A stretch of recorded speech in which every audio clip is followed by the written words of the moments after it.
So, what do you have to say about Strip Weathers? They say he was legendary.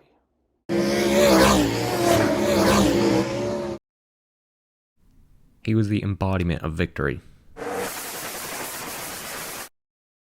He was the greatest of all time, no question about it. And with cars crashing around him, Strip Weathers makes it through. He's gonna win the Dinoco 400. 200 victories, 200 wins, 36 seasons, 123 poles, 7 championships, 7 Piston Cups, 7 Florida 500 wins. In the world of Piston Cup racing, he truly is the king. The king. The king. The king.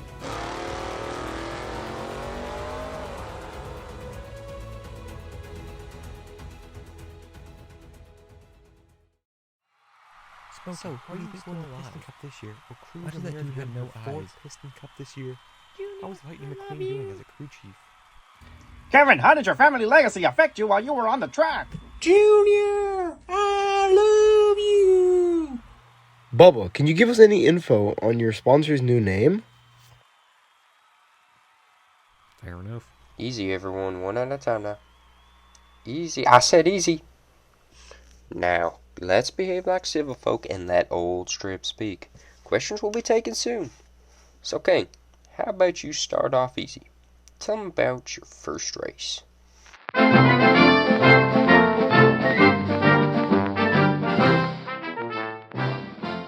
Back in those days, I didn't have any fancy sponsorship. I was running for a couple small places. Competition was rough back in those days, a bunch of cars who'd give it their all for any position at any costs. Spider was the first one of them who spoke to me. He'd won his 4th cup in the previous year, but he was a level-headed car, never let his ego drive him. So you're one of the new rookies. One of those new superbirds. Yes, I'm Strip Weathers, So, you're one of those copycats, huh? Think you could steal my design, eh, hotshot? Huh? Keep it on the track. And don't forget which one of us DNF'd 10 times last year. And which one got 10 wins. Huh. Copycats and hacks. Stupid copy. Best of luck to you, Strip. And no matter what happens out there, never let these guys get to you. Your design is special, and these guys will soon see it. Welcome, race fans, to Virginia International Raceway, where we kick off the season for the 1970 Piston Cup Championship. On the pole sits last year's runner-up in the standings, Charger Brown, and right behind him, since last year's Piston Cup champion, Spider Dangerford. And behind them, road course legend Brad Gonzalez, and here we have rookie Strip Weathers. This is Strip Weathers' first time. Here we go. And the green flag is out, and off we go racing.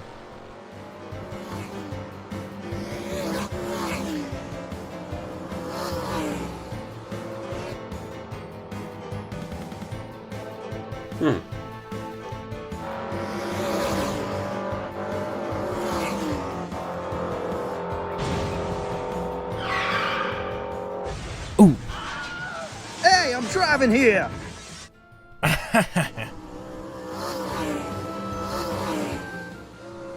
Whoa, hey!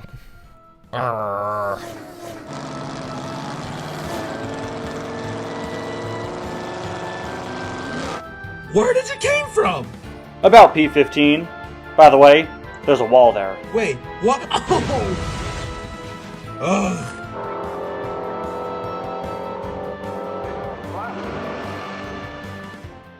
Huh. Kids these days. You said it.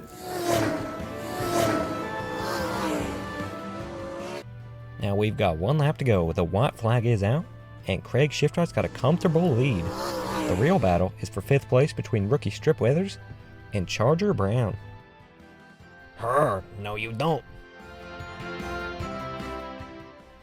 Oh, I am gonna enjoy this. Wait, what? And amazing. Weathers, the rookie, passes Charger Brown in the grass for 5th place. Now, I don't know about you, Ken, but I think we'll be seeing some great things out of Strip Weathers. Amazing! Starting off cooking. Now Strip will be taking questions, but keep 'em respectful. Strip, you had a lot of rivals in your career. How'd you hold off and win against such talented competition? Well,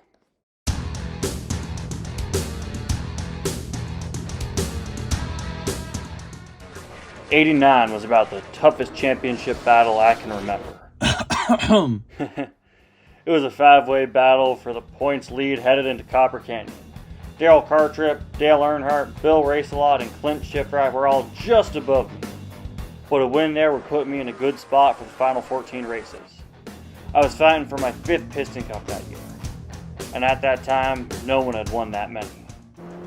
As the laps went on, I made it past Bill, Clint, and Darrell, but Earnhardt, Jr., your father was one heck of a racer. Ran me up to the wall and down to the grass to stay in front of me. He and I enjoyed every second of it. But as the white flag flew, he threw a late block, clipped my bumper, and spun himself into the grass. No harm done, just hard racing. I took home the trophy and the points lead that day. He took home a 20th place finish, but he still told me that was one of the best races he'd ever run.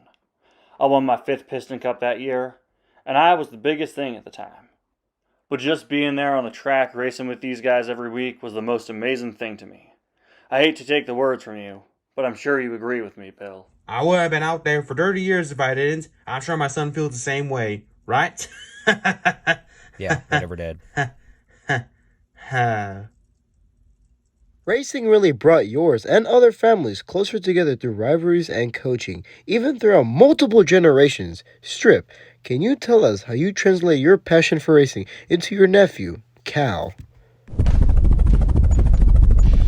It was the final race of Cal's sophomore season. He had 2 wins on the year and was looking for his first season podium. He was 5th in points heading in, but if he could pull out a win and get the bonus for most laps led, he could pass up a couple cars to move up to at least 3rd. Championship was out of the question. Old Lightning had the Cup locked 2 races in advance. Cal qualified great and started 2nd. The pole went to Kevin Shiftright. His whole family was a great group of racers, and in my time, I raced against 3 generations of them. Craig was a car who gave it all he had every race. His 83 wins and 2 cups in the late 70s proven it. His son, Clint, carried his father's legacy to 3 more Piston Cups in the early 90s. He was much more aggressive on track than his father. But in the stacked competition of the 90s, that style established Clint as a threat weekly. He retired in the early 2000s, and his son, Kevin Shiftright, took over the number 121. Kevin was a highly talented racer, but the late 2000s, well... And Lightning McQueen wins again! Lightning McQueen wins his 3rd Florida 500, his 4th Piston Cup, 20 wins this season! McQueen's really got the best pit crew, and look at that speed. It's no wonder he won most popular driver this year.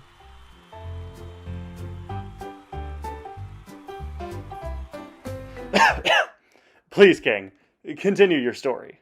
He and Cal started front row. Boogity, boogity, boogity! Let's go racing, boys! And as the laps went on, it seems they traded the lead every corner. Their battle throughout the race was so intense, no one dared challenge either for the lead and dare break the spectacle on track. After the final pit stops, Shiftright came out just ahead of Cal and kept the spot until the white flag dropped. By that point, they led equal laps, so whichever one of them came out of turn 4 first would leave with the win and the most laps led points. It was now or never. I told Cal Shiftright was going low, so Cal was able to close on the high side.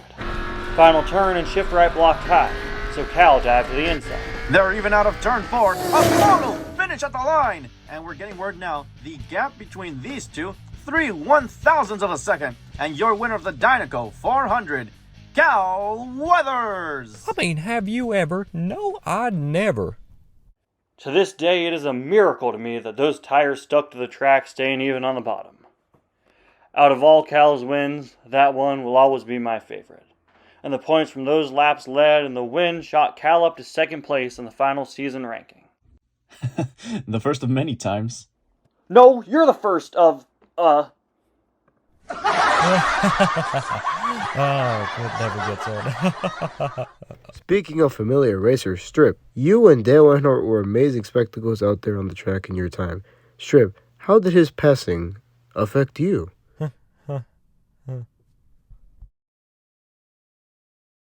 Dale Earnhardt was one of the gutsiest racers I ever met, and he was one of those cars who would fight for the win at all costs, at least until his own team joined the Piston Cup.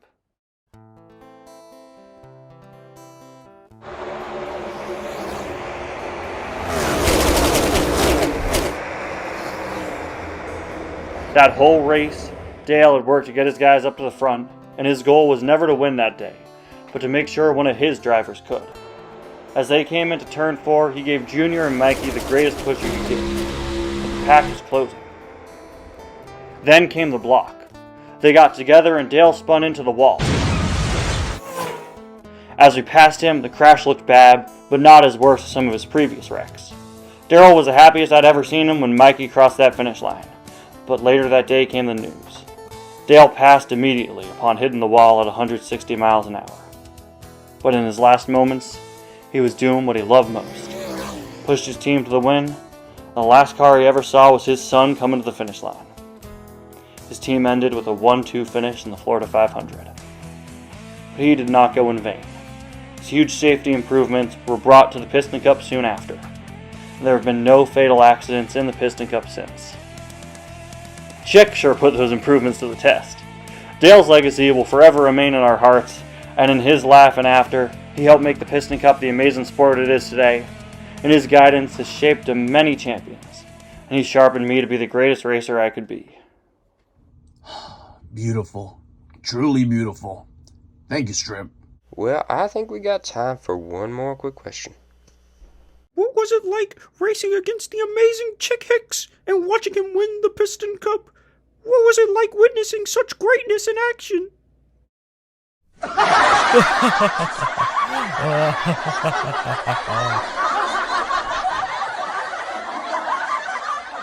Well, ma'am, I hate to disappoint you, but I think we know that story all too well.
Hi, this joke was funnier when Dream did it.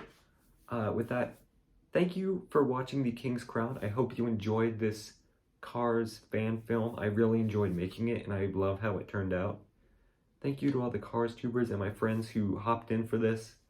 And thank you for supporting the channel and this project. As you can see, I'm in a college dorm room, because that's where I am now. But the videos will keep coming this fall, and I hope you enjoyed this post-credit scene. And I hope you enjoyed the film. Thank you for watching, and I'll see you next time.